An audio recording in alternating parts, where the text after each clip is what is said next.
Hi, I'm Alex. Now that you're looking into solar, you might be wondering if you should get a battery for your system to store your excess energy. Batteries allow for you to store excess energy from your solar panels so that you can continue to use energy in your home, whether it's cloudy or at night, or even if there's an outage in your neighborhood. Currently in 2021, there's even some tax incentives for getting a battery for your solar system.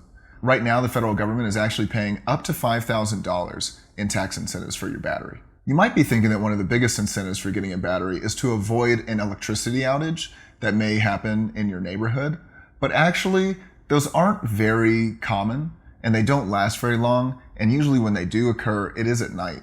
So for a lot of people, it actually really isn't that big of an issue.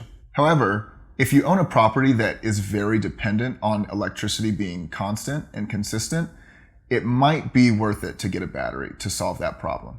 Some of these reasons might include if you have a well that you rely on for water, if you have a ranch that needs electricity for something like a fence, or especially if you have medical equipment that is very dependent on electricity and would cause serious issues if the electricity were to go out. In terms of cost, unfortunately, batteries are still pretty expensive, and some are in very short supply. For example, a Tesla battery, you might be waiting all the way up to a year to be able to get one. Also, they don't last very long. An average lifetime of a battery is around 5 to 10 years, so you would have to replace it after a little while if you wanted to continue relying on one.